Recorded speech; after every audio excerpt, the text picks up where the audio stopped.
Selamat datang kembali di The Deep Dive. Hari ini kita akan bahas satu negara yang perjalanannya, wah, luar biasa dramatis. Chile. Chile, ya. Dari negara yang dikenal paling demokratis di Amerika Selatan, kok bisa jatuh ke kediktatoran yang brutal banget. Terus, ya ampun susah payah bangkit lagi. Betul. Kisahnya ini benar-benar bikin kita mikir ya. Kadang ngeri juga sih.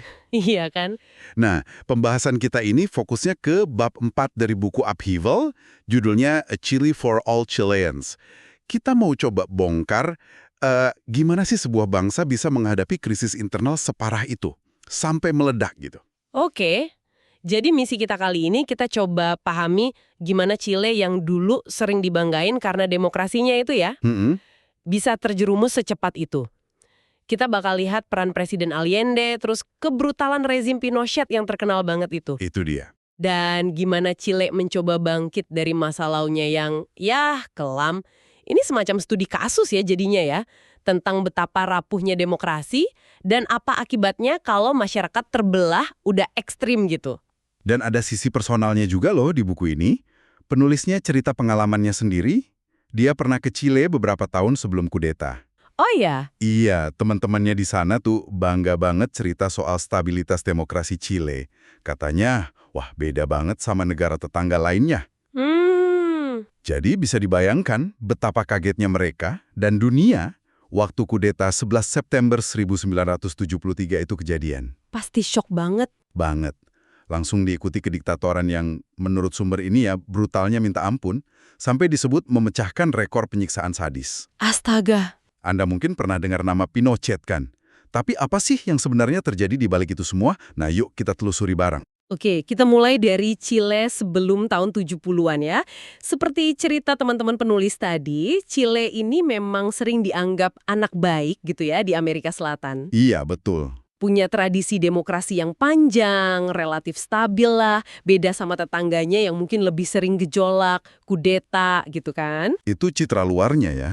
Tapi kalau kita lihat lebih dalam, sebenarnya di bawah permukaan itu, tekanan udah mulai numpuk.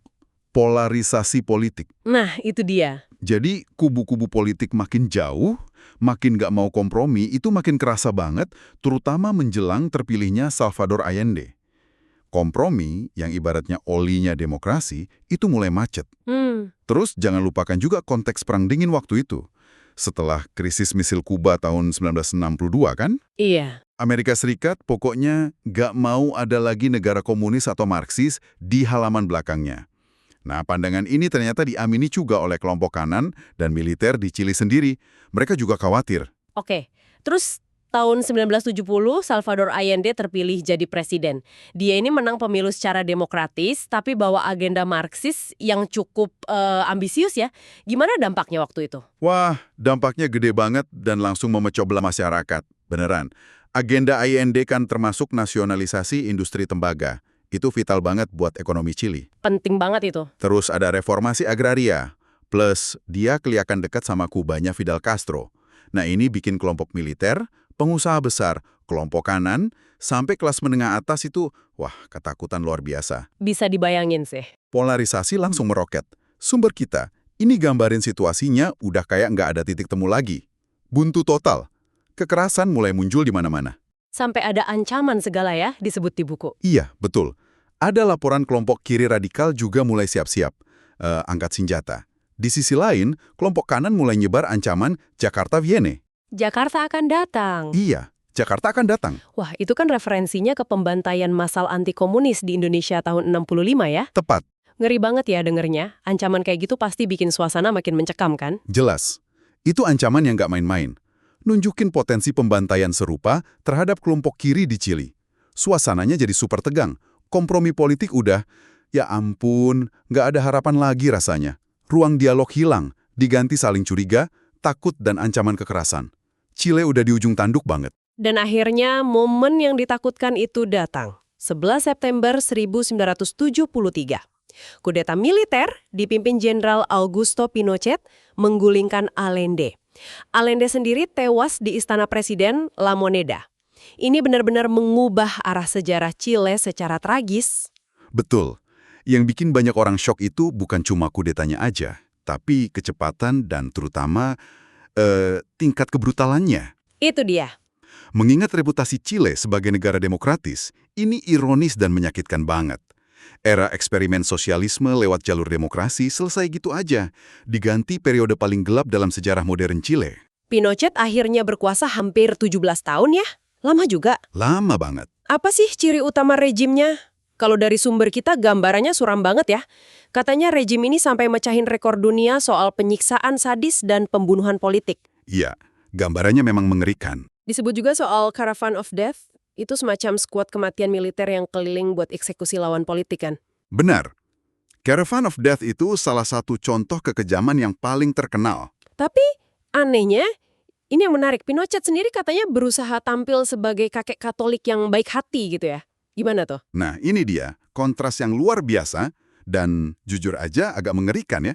Di satu sisi, rezim Pinochet ini di bawah pengaruh ekonom neoliberal yang dikenal sebagai Chicago Boys. Ah, Chicago Boys. Sering dengar itu? Iya, ini para ekonom Chile yang dididik di Universitas Chicago di bawah pengaruh Milton Friedman. Mereka menerapkan kebijakan pasar bebas yang radikal. Ada yang bilang ini berhasil menstabilkan ekonomi Chile setelah era Allende yang dianggap bergejolak. Walau ya banyak juga yang kritik dampaknya ke rakyat kecil. Tapi sisi lainnya. Nah, sisi lainnya yaitu tadi, represi yang brutal dan sistematis. Ribuan orang hilang, dibunuh, disiksa. Kebebasan dibungkam total. Penulis buku ini sendiri agak ragu ya kalau Pinochet nggak tahu apa-apa soal kekejaman itu. Dia kayak nggak percaya gitu. Iya, penulisnya secara pribadi merasa sulit banget percaya kalau Pinochet nggak terlibat langsung atau setidaknya nggak ngasih restu gitu.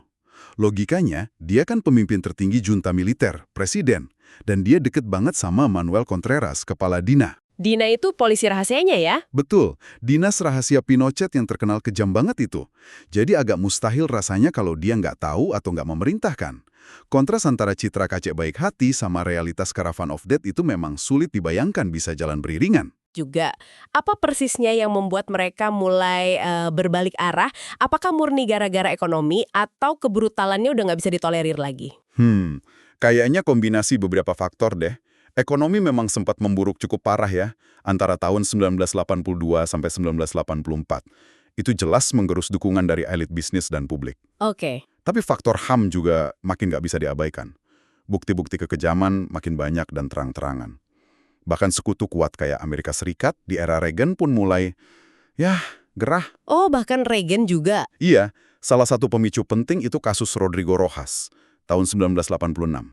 Dia itu fotografer muda Chili Amerika yang dibakar hidup-hidup sama tentara pas demo di Santiago. Dibakar hidup-hidup. Ya Tuhan. Kasus ini bikin AS mulai menekan Pinochet secara lebih terbuka. Jadi, Pinochet yang tadinya dianggap aset anti-komunis yang efektif, lama-lama mulai dilihat sebagai beban gara-gara kebrutalannya udah keterlaluan.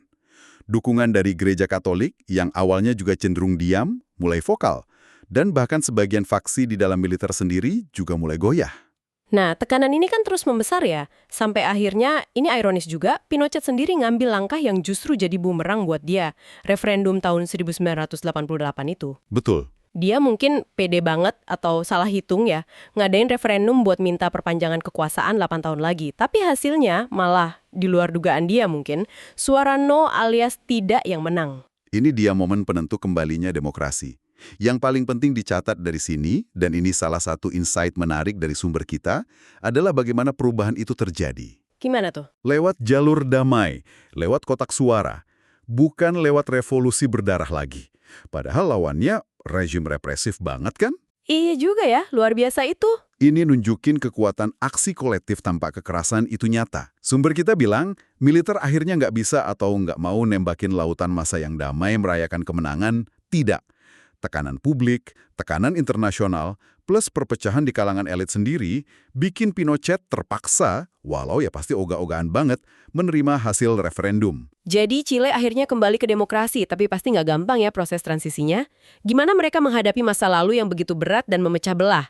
Sumber kita pakai istilah perubahan selektif. Maksudnya gimana tuh? Maksudnya perubahan selektif itu, Chile nggak serta-merta balik lagi ke kondisi persis sebelum tahun 73 atau zaman Allende, gitu. Mereka nggak mau mengulang kesalahan masa lalu juga. Oke.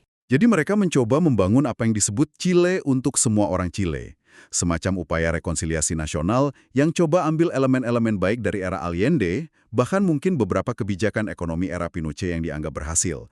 Ini kontroversial tentunya, tapi sambil menolak keras kediktatoran dan kekerasannya. Jadi kayak mencari jalan tengah gitu ya?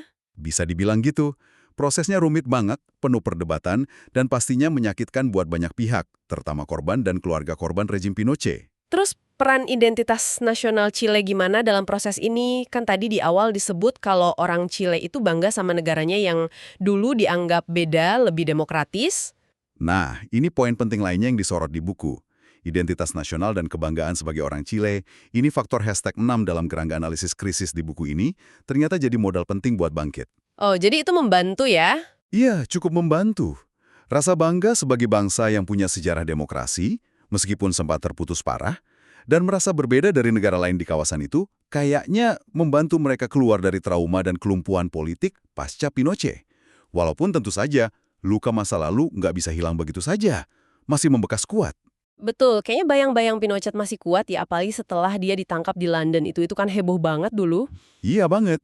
Penangkapan Pinochet di London tahun 1998 atas permintaan hakim Spanyol karena kejahatan kemanusiaan, itu bikin geger dunia hukum internasional. Di Chile sendiri, ini memicu lagi perdebatan sengit dan proses introspeksi nasional yang dalam banget. Gimana akhirnya? Setelah ditahan lebih dari setahun, dia akhirnya dibebaskan dengan alasan kesehatan. Tapi pas pulang ke Chile, adegannya itu loh. Adegan apa? Turun dari pesawat pakai kursi roda, kelihatan sakit parah gitu kan.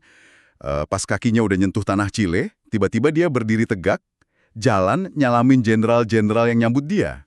Wah, sangat teatrikal ya. Banget. Dan sangat kontroversial. Buat pendukungnya mungkin itu simbol kekuatan, tapi buat korban dan banyak orang lain itu kayak ngejek gitu. Ini nunjukin betapa kompleks dan belum selesainya proses rekonsiliasi di sana. Makanya, jalan rekonsiliasi Chile ini sering dibandingin. Ada yang bilang lebih berhasil dari Indonesia soal 65. Menurut penulis buku ya? Ya, menurut penulis buku, Indonesia masih punya PR besar soal rekonsiliasi 65. Tapi mungkin rekonsiliasi Chile nggak semulus Finlandia dalam mengatasi trauma perang saudara mereka dulu. Tiap negara punya jalannya sendiri ya. Oke.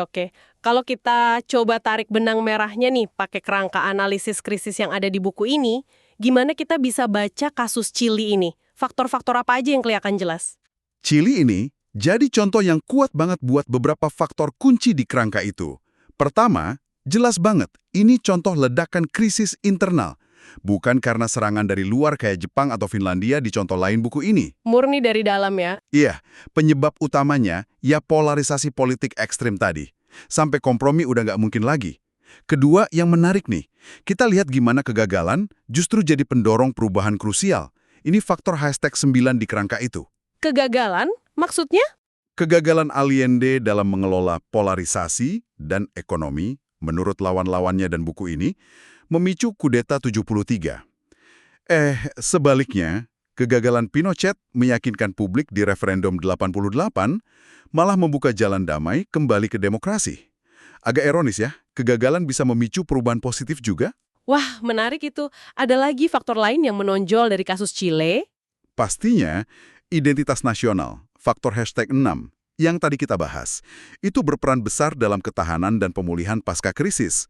Terus kendala geopolitik, faktor #12, juga nggak bisa diabaikan. Pengaruh AS di era Perang Dingin itu kan tarik ulur banget. Iya, awalnya dukung oposisi Allende, terus dukung Pinochet, belakangan malah menekan Pinochet. Betul. Dinamikanya kompleks. Terus, dampak dari pemimpin, faktor 11, dalam kasus Pinochet, dampaknya jelas sangat negatif dan destruktif menurut penulis buku ini. Terakhir, kita lihat ada dinamika menarik antara perubahan lewat kekerasan, yaitu kudeta 73, dan perubahan lewat evolusi damai, yaitu transisi via referendum 88. Chile mengalami keduanya. Jadi banyak banget ya pelajaran dari perjalanan Chile ini, bener-bener roller coaster sejarah. Kita lihat sendiri gimana institusi demokrasi, bahkan yang kelihatannya kuat dan mapan kayak Chile dulu, ternyata bisa rapuh banget kalau dihantam badai polarisasi internal. Betul? Kita lihat juga sisi gelap kediktatoran yang bisa sebrutal apa. Tapi di sisi lain, ada juga ketahanan masyarakat yang luar biasa, yang dimotori salah satunya oleh identitas nasional itu tadi. Dan ada harapan kalau perubahan damai itu mungkin terjadi, bahkan setelah periode kekerasan yang panjang. Tepat sekali. Dan kisah Chile ini relevansinya bukan cuma buat orang Chile atau pemerhati Amerika Latin aja loh. Buat Anda, pendengar kita, ini pengingat penting tentang betapa krusialnya menjaga norma-norma demokrasi. Bahayanya kalau kita membiarkan masyarakat terbelah terlalu jauh, terlalu ekstrim, dan pentingnya nilai kompromi dalam politik. Kompromi itu kunci ya. Seringkali iya. Pelajaran ini berlaku di mana saja, kapan saja, termasuk mungkin di sekitar kita sendiri saat ini. Nah, sebagai penutup nih, ada satu detail menarik lagi dari sumber kita yang bikin mikir. Ternyata, kudeta 1973 itu, terutama tingkat kecepatan dan kebrutalannya, juga bikin kaget banyak pihak yang seharusnya tahu. Termasuk kabarnya CIA, Amerika. Oh ya, CIA kaget juga. Katanya begitu menurut sumber ini. Dan bahkan beberapa jenderal lain di dalam junta militer Pinochet sendiri awalnya nggak nyangka bakal sejauh dan selama itu kediktatorannya. Wah, ini memunculkan pertanyaan yang cukup menggelitik ya jadinya.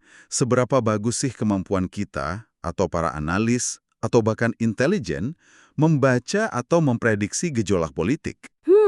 Iya juga ya. Kalau orang-orang yang paling dekat dengan situasi, yang punya akses intelijen dan informasi paling lengkap aja bisa salah baca atau kaget, jangan-jangan kita semua punya blind spot atau titik buta saat melihat situasi serupa hari ini. Bahkan mungkin di masyarakat yang kelihatannya paling stabil sekalipun. Siapa yang tahu?